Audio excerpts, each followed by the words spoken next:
Hi అండి, అందరికీ నమస్కారం. నేనండి మీ వారణాసి లలితని.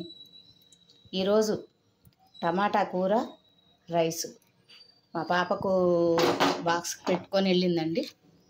కొంచెం ఖాళీగా ఉన్నా కదా అని చెప్పేసి వీడియో చేస్తున్నాను. ఏమీ లేదండి, ఈ రోజుల్లో ప్రేమలైన ఆప్యాయతలైన డబ్బుతోటి ముడిపడి ఉన్నాయి.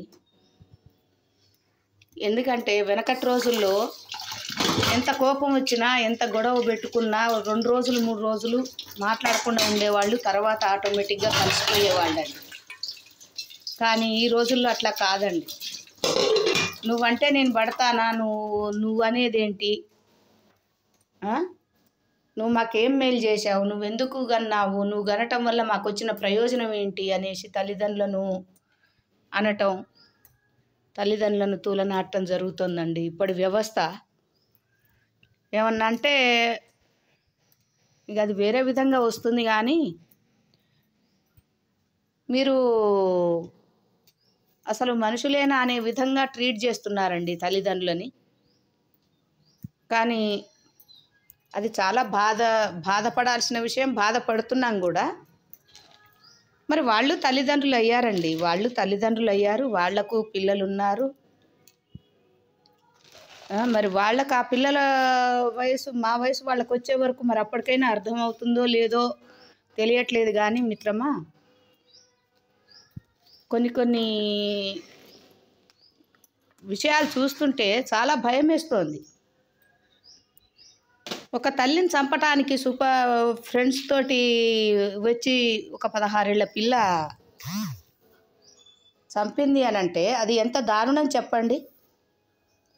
ఎటుపోతుంది మన కుటుంబ వ్యవస్థ, ఎటుపోతుంది మన విద్యా వ్యవస్థ, ఎటుపోతుంది మన వివాహ వ్యవస్థ? ఇట్లా అంటే ఏం చేస్తారు అంటే అందులో పెద్ద విషయమేం కాదు. అందులో మా పిల్లలు కూడా మెన్షన్ అయ్యే ఉంటారండి. ఎందుకంటే ఇప్పుడు ఎక్కువ ఈ ఫుడ్ వలన, జింక్ ఫుడ్ వలన తెలియట్లా, దేని వలన తెలియట్లా, మొత్తం క్రిమినల్ బ్రెయిన్స్ వస్తున్నాయి. మంచి ఆలోచనలు రావట్లేదండి. మంచి ఆలోచనలు అనేది అసలు రావట్లేదు. వాళ్లకు మంచి చెప్పిన నీతి పద్యాలు, వేమన పద్యాలు, సుమతి పద్యాలు, మన లక్ష్మీ నరసింహస్వామి శతకాలు చెప్పినా కానీ చెవిటివాడి చెవిలో శంఖమూదినట్లే ఉంటుంది. కానీ ఏమన్నా మార్పు లేదండి.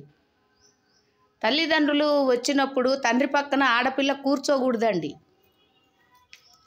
ఈ రోజులలో ఏంటి, ప్రేమ అంటే హగ్ చేసుకోవటం అనేది ఒక ఆనవాయితీగా మారిపోయింది. అట్లా ఆనవాయితీగా మారిపోయి హగ్ చేసుకుంటేనే ప్రేమ ఉన్నట్ట, దూరం నుండి చూస్తే ప్రేమ ఉన్నట్టు కాదా? ఆ తండ్రికి ఆ బిడ్డ కాకుండా పోతుందా, బిడ్డకు తండ్రి కాకుండా పోతాడా? ఏంటండి ఈ పద్ధతి? చాలా చాలా చండాలంగా ఉందండి. ఇప్పుడు ప్రతి ఒక్కళ్ళు ఒక హగ్ అంటే దానికి విలువ లేకుండా చేసేస్తున్నారు. ఎందుకంటారేమో చాలా అసహ్యంగా చేసేస్తున్నారండి. తండ్రి మామగారు, అత్తగారింటికి పోయిన తర్వాత మామగారు, తండ్రి ఇంట్లో ఉంటే తండ్రి ఒక దేవుడి స్థానంలో ఉంటారండి. వాళ్లకు పాదాల దగ్గర కూర్చుంటే చోటే మనది. వాళ్ళ పాదాల దగ్గర కూర్చోవాలి పిల్లలు. అంతేగాని వాళ్ళతోటి సమానంగా కూర్చోవటం, వాళ్ళతోటి సమానంగా మాట్లాడటం, తూలనాడటం, మీరు అనే పదానికి లేదండి.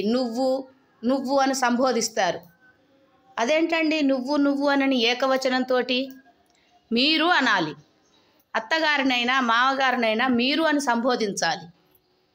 ఆ సంబోధన వల్ల మర్యాద, అది గౌరవం. తల్లిదండ్రులను కూడా ఏందే, ఏమే, తల్లిని తండ్రిని ఏందయ్యా, నువ్వేంది, నువ్వు చెప్పేదేంది, నీదేంది అని మాట్లాడటం, మామగారిని అత్తగారిని గార్లు అని పిలవటం అదొక మర్యాద పదం. ఆ మర్యాద పదాన్ని తీసేసి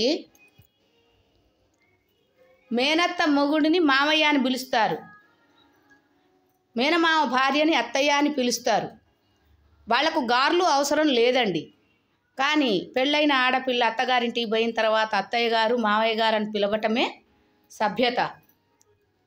వాళ్ళ కొడుకులు ఎంతమంది ఉన్నా గారు అని పెట్టాల్సిందే, బావగారు అనేసి.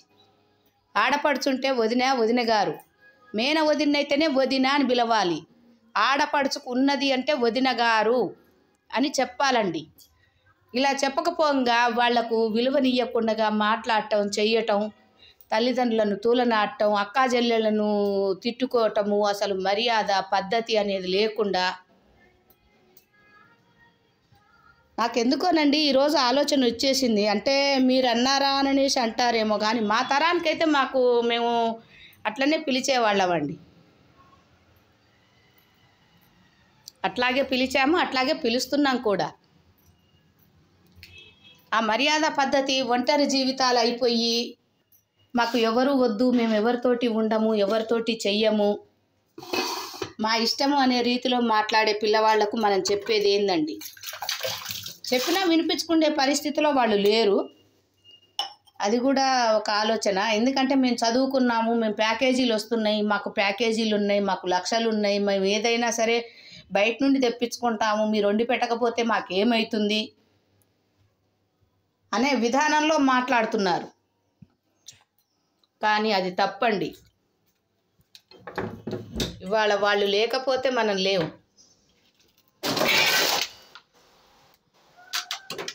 అలా అంటే మీరు విలువిచ్చారా? మీరు పిల్లల్ని మంచిగా చూశారా? మీరు పిల్లలకు అది కొనిపెట్టారా?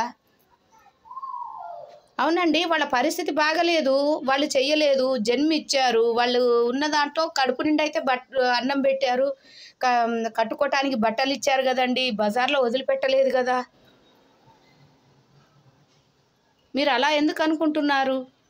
అంటే మన కార్లలో తిప్పి బయట ఉన్న జీన్సులు అవి ఇవి మీ ఇష్టానుసారంగా వేసుకొని తిరిగి మీకు ఇష్టం ఉన్న వాళ్ళతోటి ప్రేమించుకొని వెళ్ళిపోండి అంటే తల్లిదండ్రులు మంచివాళ్ళు అవుతారా? ఏ తల్లిదండ్రులు ఒప్పుకుంటారండి?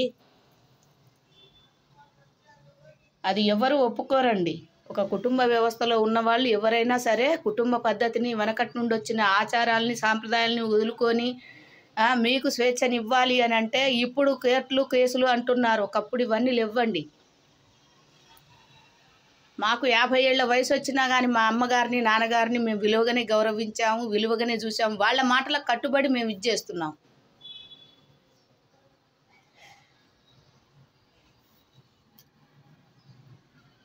కానీ ఈ వ్యవస్థ చాలా భయంకరంగా మారిపోయిందండి. ఏమన్నంటే చిన్న తేలిగ్గా తీసేస్తున్నారు మనిషి ప్రాణాలు. మరి అది ఎంత ఘోరమైన పాపమో, ఎంత ఇదో అది ఎవరికి తెలవట్లేదు, చెప్పినా అర్థం చేసుకునే వ్యవస్థలో లేరు కూడా. మరి వాతావరణం రీత్యా కావచ్చు, తినే ఆహార పదార్థాల వల్ల కావచ్చు, మరి మనం చేసేది ఏమందండి? అంత కాలానికి వదిలేయటమే. మనం చేసేది ఏమీ లేదు. నేనేమన్నా తప్పుగా మాట్లాడితే క్షమించండి. లైక్ చేయని వాళ్ళు లైక్ చేసుకోండి, షేర్ చేసుకోండి, సబ్స్క్రైబ్ చేయండి. Lalitha kitchen MG5SI.